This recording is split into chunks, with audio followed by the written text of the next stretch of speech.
Estamos com o empresário Luiz Persson, que esteve ontem na Câmara Municipal, na audiência pública, para discutir esse projeto 102, que prevê uma redução das áreas edificáveis aqui dos corpos d'água e mananciais de Itapetininga. Luiz Persson, o que você pode dizer sobre a audiência pública de ontem? Bom, primeiro eu definiria em 3 palavras básicas, que é hostil, intimidador e hipócrita. Hostil porque, assim, já na chegada, você tem zero acolhimento, você é tratado de uma maneira bastante, assim, dura, como se você fosse um intruso ali, quer dizer.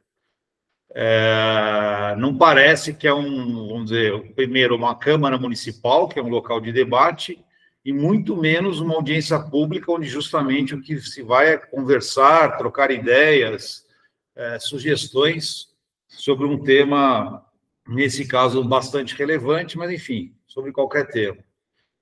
Intimidador, porque, assim, nos faz sentir como se fôssemos criminosos, assim. Literalmente, eles deixam bem claro que você é uma pessoa não grata ali, entendeu? Que, assim, eles não gostariam de estar recebendo as pessoas ali para discussão.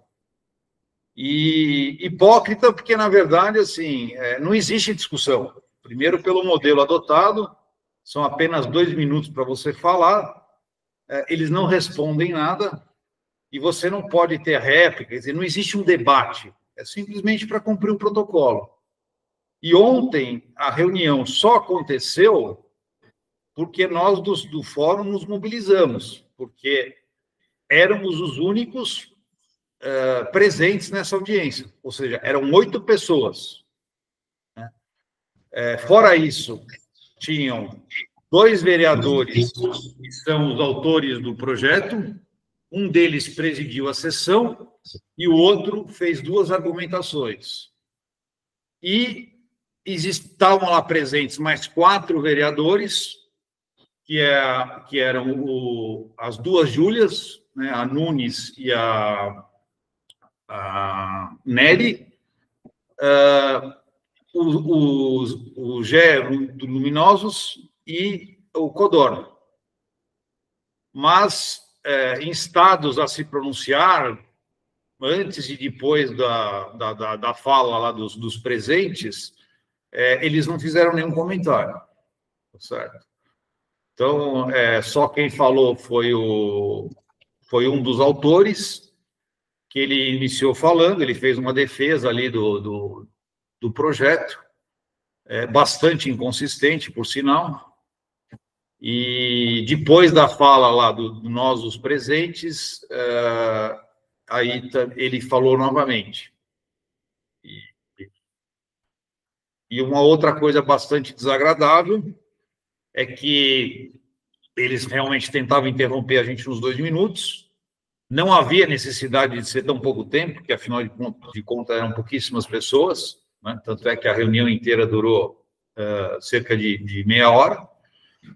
E, no final, que o último a falar foi o Décio Lobo, que é o ex-presidente do Condema, e ele disse que o Condema foi consultado, ele continua sendo membro do Condema, mas ele não estava ali falando como Condema.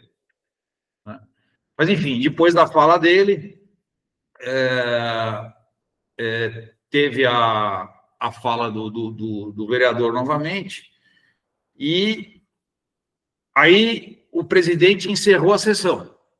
Aí eu levantei a mão, porque eu queria, enfim, replicar ali, discutir o assunto e tudo. Ele falou assim, não, a sessão está encerrada. Aí eu falei, sim, mas estamos aqui todos, né, temos tempo, não posso falar? Aí ele falou, pode. Só que nisso ele levantou da mesa, virou as costas e foi embora. E os funcionários ali da prefeitura começaram a desmontar o equipamento. Aí eu perguntei, então vou falar no gogó mesmo? Aí tudo bem, tinha pouca gente mesmo. Aí eu falei, mas completamente assim, quer dizer, e depois da audiência, eu esperaria, no mínimo, tá certo? Que os vereadores que estavam lá presentes, e principalmente os autores do projeto, nos chamassem para, olha, o senhor não quer vir até meu gabinete para a gente discutir melhor a questão, por mais tempo, os seus argumentos, eu poder defender os nossos argumentos, enfim, mas simplesmente foi assim, viraram as costas e foram embora. O único vereador que veio falar comigo depois da audiência foi o vereador Codorna. Inclusive, um elogio a ele e a Júlia Nunes, porque também nas audiências do plano diretor, o Codorna estava em pelo menos 2 e a Júlia, se não me engano, estava em 2 ou 3. Mas é isso, assim, fiz aí um overview do que aconteceu, e se você quiser fazer alguma pergunta específica... Olha, a gente só tem a lamentar, né, pela Câmara de Itapetininga, não cumpriu o seu papel, né? O papel de um órgão sustentado e representativo da população, que tem o dever e a obrigação legal de escutar a população, né? Então, tudo isso que você relatou realmente demonstra, né, que a Câmara não está cumprindo o papel dela. Em hipótese alguma. Previsto pela lei, pela Constituição, né? E, infelizmente, isso também está impactando na questão do meio ambiente, porque esse projeto 102, de 2025, ele prevê a redução, né, como a gente falou anteriormente, aí da possibilidade de edificações nos corpos d'água. Eu queria saber, você, como empresário, Luiz Persson, qual o seu ponto de vista sobre esse projeto, sobre essa questão que pode ser aprovada pela Câmara? Então, só para complementar, os 2 vereadores o que presidiu a sessão e o que argumentou, que também são autores do projeto, foi o G. Araújo, foi quem presidiu, e se não me engano, eu não tenho certeza, mas eu acho que foi o Guilherme Morelli que foi quem argumentou. Então, na argumentação dele, ele fala da questão isso é necessário ser feito, porque, primeiro, que está de acordo com a legislação federal,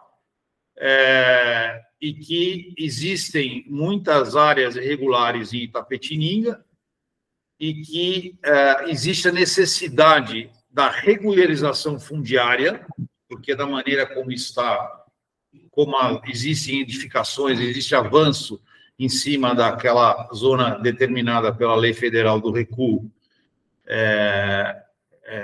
invasões, né, construções irregulares, enfim, todo tipo de problema que a gente sabe que existe. E ele disse, então, que o motivo era possibilitar a regularização desses imóveis e também propiciar o aumento da arrecadação de IPTU por parte da prefeitura, que isso ia gerar, né, renda na economia.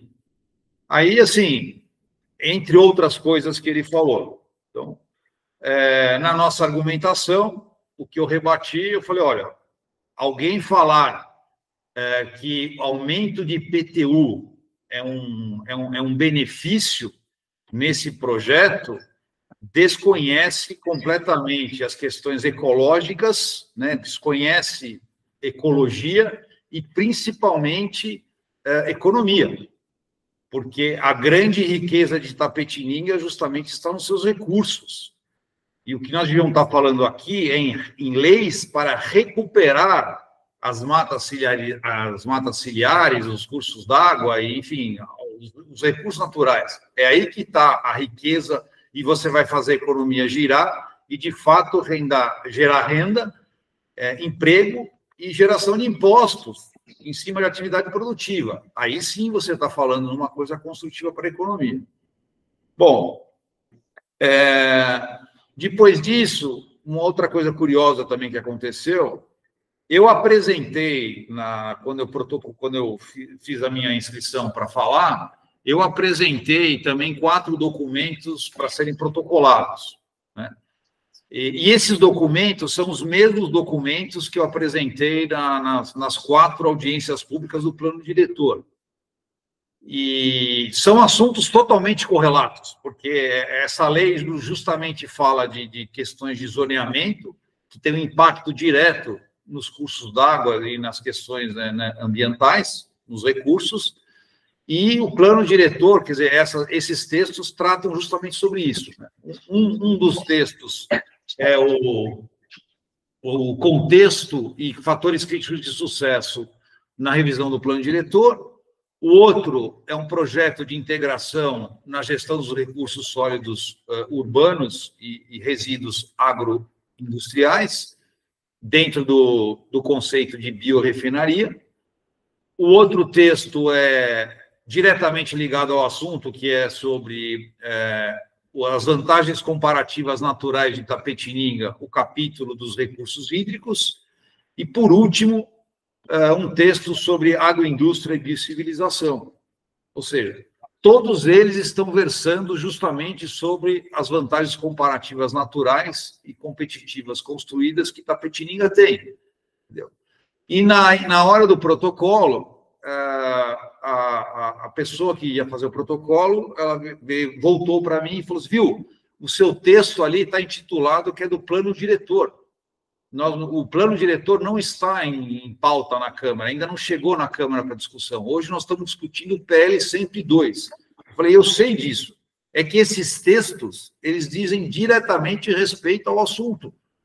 E esse PL, se ele for aprovado, vai ter que ser alterado o plano diretor. Então, assim, é absolutamente correlato. Então, isso demonstra que, na verdade, eles não conseguem nem fazer, eles não têm uma visão holística do que está acontecendo.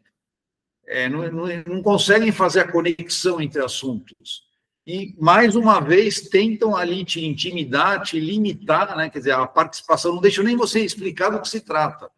Então, isso mostra bastante despreparo, mostra, vamos dizer, assim, uma coisa já direcionada, né, endereçado para realmente aquilo não ter prosseguimento, debate, e mostra desconhecimento do assunto. Perfeito, perfeito. E ainda mais um assunto tão importante que é a preservação dos recursos hídricos. Aí nós estamos num processo aí de emergência climática, o mundo todo se preocupando, né?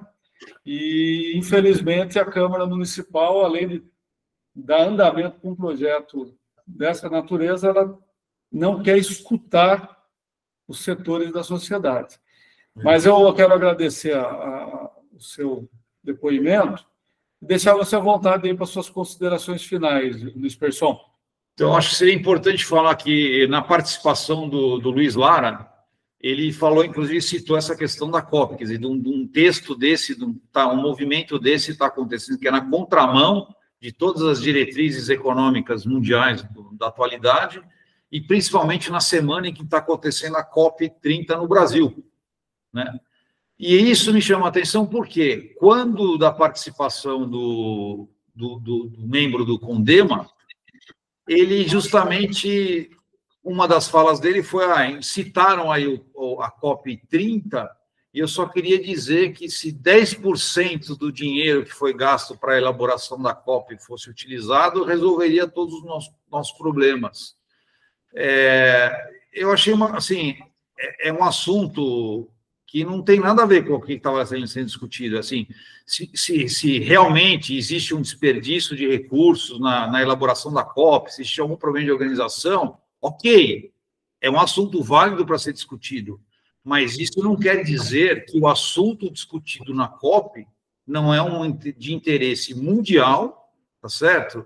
E que tem impacto direto na população de Itapetininga e do Brasil. Então, são assuntos que, no meu entendimento, não caberia esse tipo de observação. Fora isso, que eu fiquei bastante surpreso, né?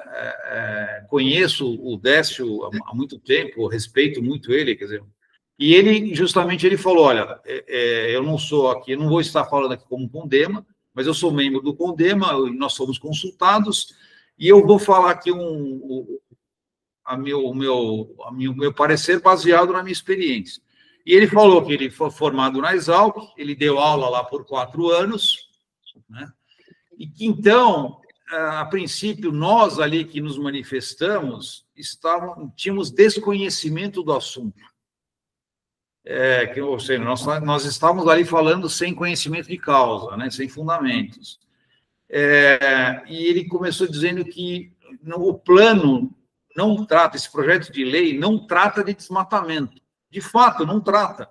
Inclusive, fala lá que nas áreas em que tiver mata nativa e que for comprovado por laudo por pessoa competente, você não pode remover.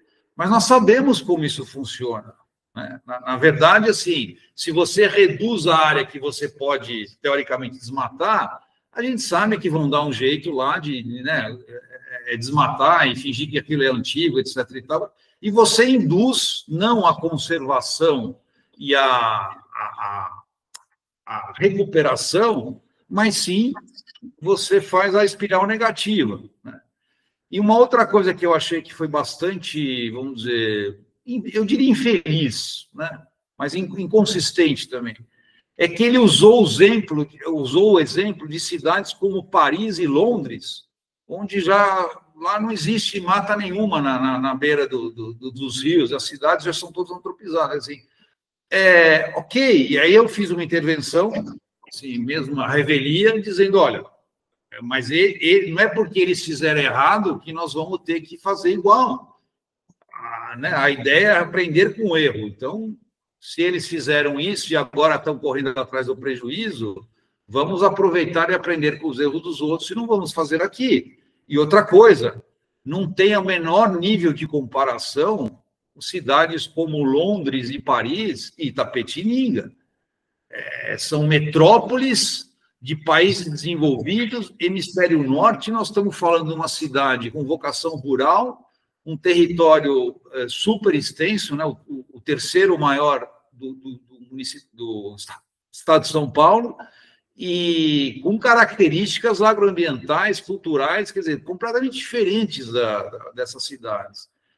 E uma coisa que me chamou a atenção é que eu entendo que e ele disse que, a princípio, no entender dele, esse PL não infringia a lei federal, estava ok para ser aprovado. E o que me causa estranheza é que, na verdade, eu acho que um órgão como o CONDEMA, além de julgar a legalidade, mas a função dele, o que é? É justamente olhar para o que é melhor.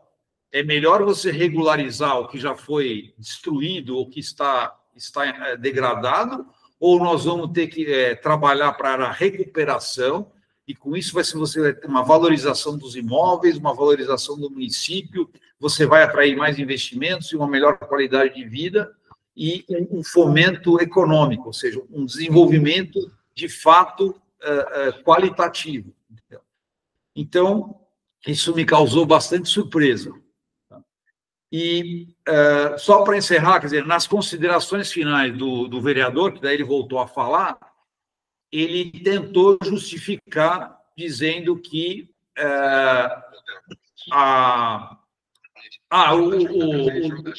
o Décio também ele falou que parte do nosso desconhecimento é que 90% das marginais já são tomadas por espécies exóticas. Ele citou a leucena e uma outra planta que eu não lembro o nome. E justamente, quer dizer, o meu argumento foi, bom, mas tudo bem, então vamos tirar as espécies exóticas e recuperar com espécies nativas, né? Agora, mas só que o projeto, na verdade, ele fala especificamente das questões das marginais, tá certo? Então, realmente existe esse interesse da questão da especulação imobiliária, e é uma falácia, quer dizer, é uma inverdade eles defenderem que você precisa dessa diminuição da faixa lá de proteção não edificável para poder regularizar as propriedades, que dizem que aqui Itapetininga tem propriedades muito antigas e tudo mais, e que é anterior à lei, e etc. E tal. Eu falei, olha, desculpa, mas, inclusive, consta do projeto de lei que o que estava ocupado, ou as áreas antropizadas, comprovadamente, até anterior e até 26 de novembro de 2019, que é a lei federal, certo? Essas áreas não vão poder ser mexidas, são os casos de exceção. Então, na verdade, o que está querendo se fazer é aquela história, você invade, você degrada, aí depois você vai lá, mexe na lei para regularizar uma coisa que está irregular.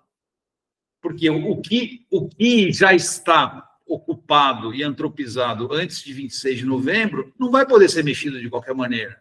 Então, não é isso que está impedindo a regularização. Isso é uma mentira, uma absoluta inverdade. E a outra questão ele falou da questão que isso ia propiciar o melhor desenvolvimento de empreendimentos imobiliários, etc. e tal. Quer dizer, assim, acho que ali foi um ato falho e acabou saindo que realmente, quer dizer, o interesse é esse, entendeu? Então, assim, de novo, quer dizer, os fundamentos ali apresentados, eles não são válidos.